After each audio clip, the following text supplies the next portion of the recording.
السلام عليكم ورحمة الله. من الفضائية الإريترية نقدم لكم نشرة الأخبار والمستهل بأهم وأبرز العناوين. اختتام المؤتمر الثامن للمجلس الوطني للإريتريين الأمريكيين.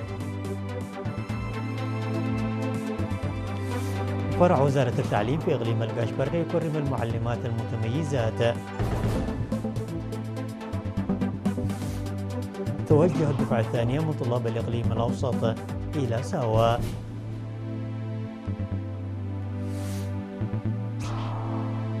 حماس توافق على مسودة بشأن السلاحية بغزة، وترامب يتحدث عن اختراق تاريخي.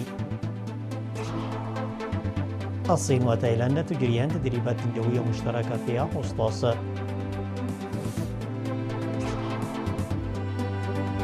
تشيلي وفنزويلا تستعيدان العلاقات الثنائية. اختتم المؤتمر الثانوي الثامن للمجلس الوطني للإريتريين الأمريكيين الذي انطلق في 28 من يوليو في دالاس تحت شعار أساس متين واستشراف للمستقبل. اختتم اليوم 31 من يوليو بقرارات وتوصيات مهمة. وقد أجرى المؤتمر الذي حضره 450 ممثلا عن الجبهة الشعبية للديمقراطية والعدالة واتحاد المرأة وشباب الجبهة الشعبية وحدره وغيرهم من المدعوين مراجعة تفصيلية للتقارير السنوية التي قدمتها جميع التنظيمات التابعة للمجلس الوطني، وطرحت فيها أفكار وتوصيات ستضع حجر الأساس للعام المقبل. ومن بين البرامج الرامية لتعزيز النجاح الإريتريين في مجال التعليم والكفاءة المهنية، قدم شباب إريتريون ناجحون عروضا وافية لمساعدة الآخرين على التأثير بشكل إيجابي واتخاذ مسار محدد.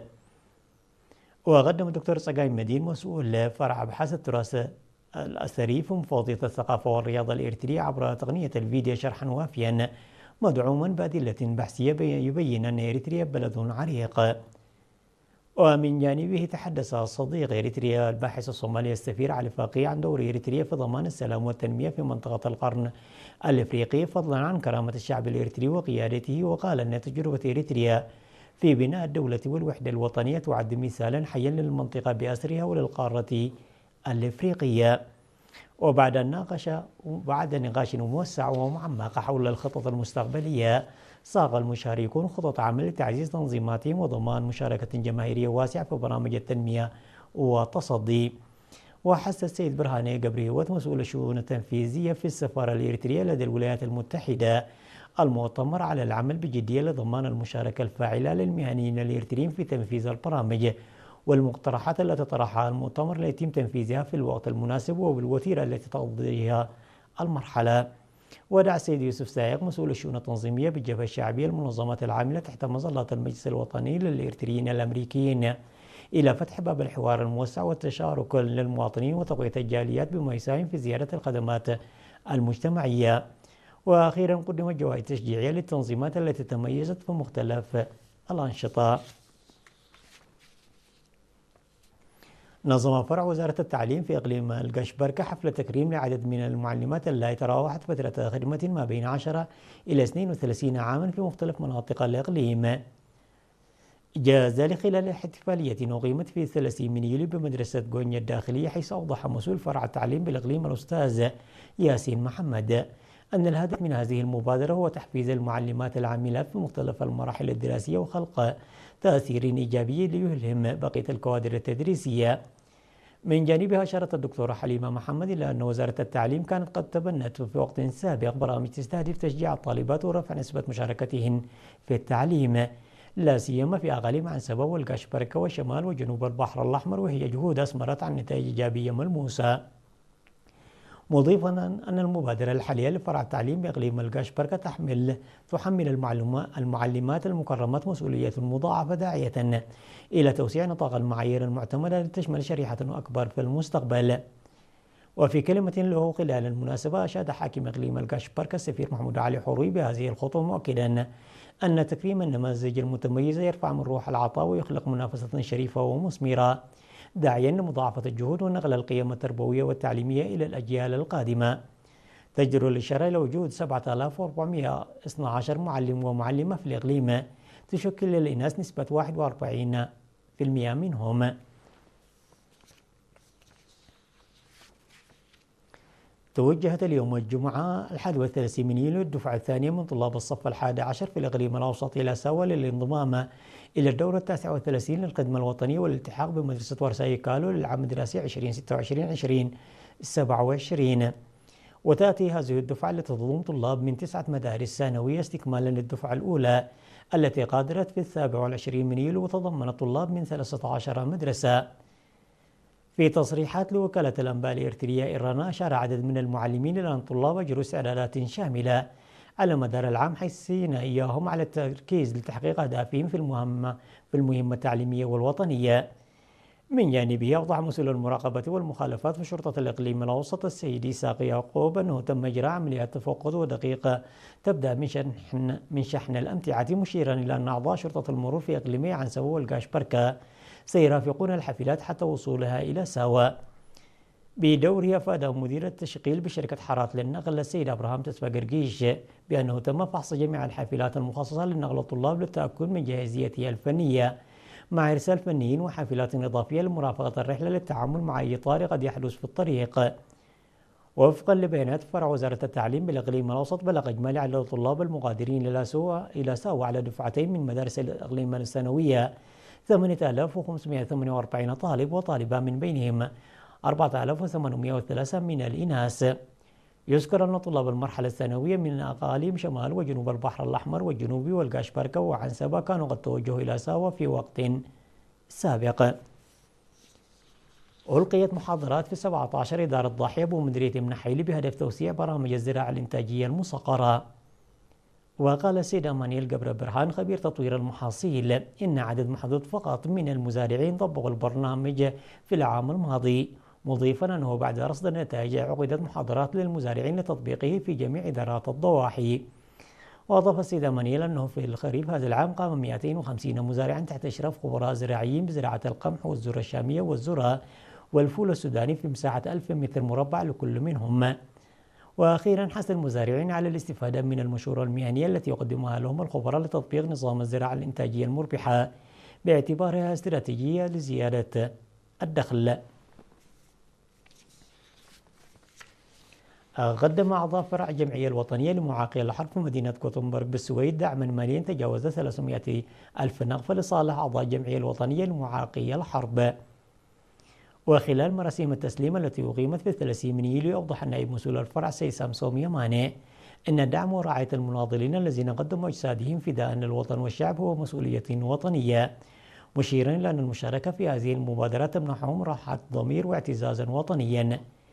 من جانبها، أشاد مسؤول الجمعية الوطنية لمعاقي الحرب السيد فساحية تسفى ميكيل بالدعم المستمر المالي منه والعيني الذي تقدمه الفروع والمنظمات الإريترية في الخارج، مؤكدا أن الهدف الأساسي لتأسيس هذه الفروع هو مساندة ذوي الإعاقة وتشجيعهم. وفي سياق متصل، قدم أعضاء فرع الجمعية في أستراليا دعما ماليا قدره 225 ألف نغفة خصوصا لدعم المناضلين المعاقين المشاركين في مشروع الإنتاج الحيواني. تجري الإشارة إلى أن الجمعية الوطنية لمعاقي الحرب تمتلك 16 فروعا موزعة في مختلف دول العالم، ويضم فرع مدينة كوتنبرغ السويدية وحده 120 عضوا. استشهد في 30 من يوليو عن عمر ناهز 85 عاما أسرى وعكة صحية وعضو مؤسسة القلال والمواشي الإريترية المناضل القديم النقيب سقاي قبر مدهن. وقد انضم المناضل سقاي إلى جبهة التحرير الإريترية في فبراير من العام 1975 وإلى الجبهة الشعبية لتحرير إريتريا في العام 1986. وخدم خلال فترة الكفاح المسلح في القوات المقاتلة وإدارة الشؤون الشعبية ومفوضية التصنيع. وبعد الاستقلال خدم في معسكر تدريب الخدمة الوطنية في ساوا وفي الفيلاق 161 منطقة العمليات الثانية. ومنذ العام 2004 وحتى تاريخ استشهاده كلف بالعمل في مؤسسة القلال والمواشي الإريترية، وخدم شعبه ووطنه في مختلف مستويات المسؤولية بتفان وإخلاص. الشهيد النقيب سقاي قبر مدين متزوج وأب ل5 أطفال. وقد ورى جثمانه الثرى ظهر اليوم 31 من يوليو في مقبرة الشهداء بأسمراء.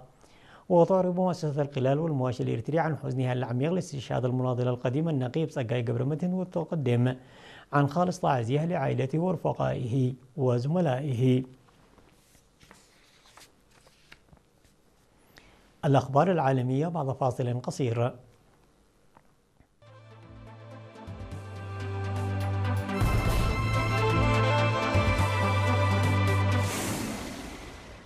وافقت حركة المقاومة الإسلامية حماس والفصائل الفلسطينية على مسودة اتفاق بشأن ترتيبات سلاح المقاومة في قطاع غزة وتنص على تنفيذ عملية حصر السلاح وتخزينه بصورة تدريجية ومتسلسلة ضمن مسار شامل لتنفيذ خطة السلام، فيما اعتبر الرئيس الأمريكي دونالد ترامب الاتفاق اختراقا تاريخيا. وبحسب المسودة فإن إعداد جدول تنفيذ عملية حصر السلاح سيتم خلال 14 يوما، مع جواز تمديد مهلة إعداد جدول التنفيذ بقرار من لجنة التحقيق الدولية.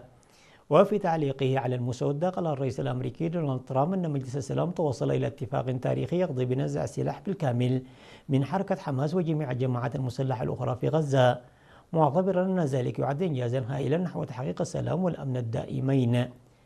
وفي وقت سابق قال مسعفون أن قرارات إسرائيلية تسببت في مقتل 6 فلسطينيين على الأقل في القطاع، بينهم طفلان. هذا وبحث وزير الخارجية التركي هاكان فيدان مع وفد من حركة حماس برئاسة رئيس المكتب السياسي خليل الحية تطورات الجارية على الساحة الفلسطينية.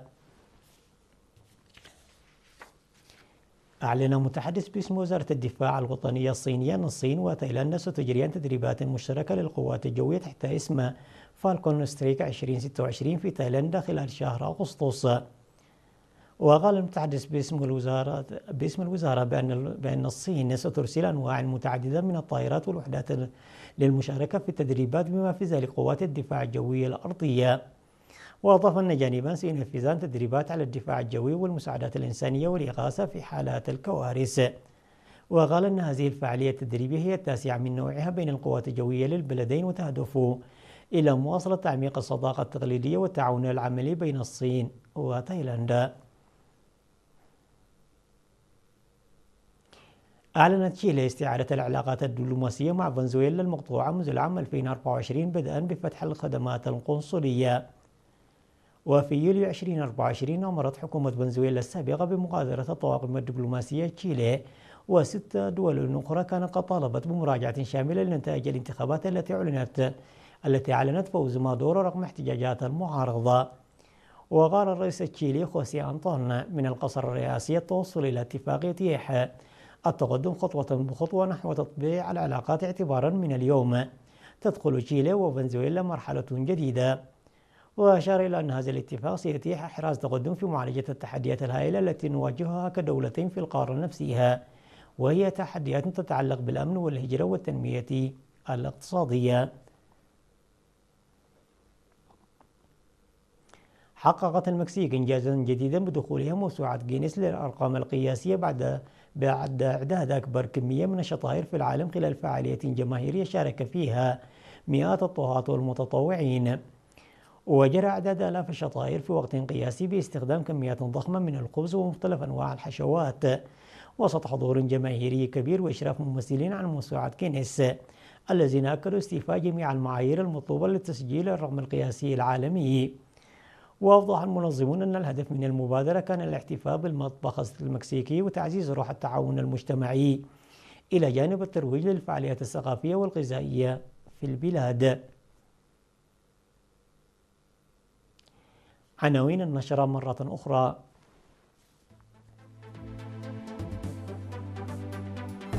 اختتام المؤتمر الثامن للمجلس الوطني للإريتريين الأمريكيين. فرع وزارة التعليم في إقليم القاشبركة يكرم المعلمات المتميزات. توجه الدفعة الثانية من طلاب الإقليم الأوسط إلى ساوا.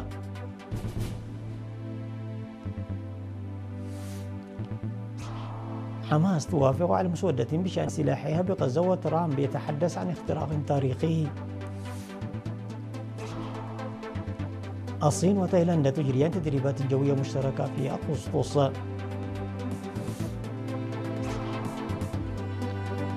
تشيلي وفنزويلا تستعيدان العلاقات الدبلوماسية. وصلنا إلى ختام النشرة، وإلى اللقاء.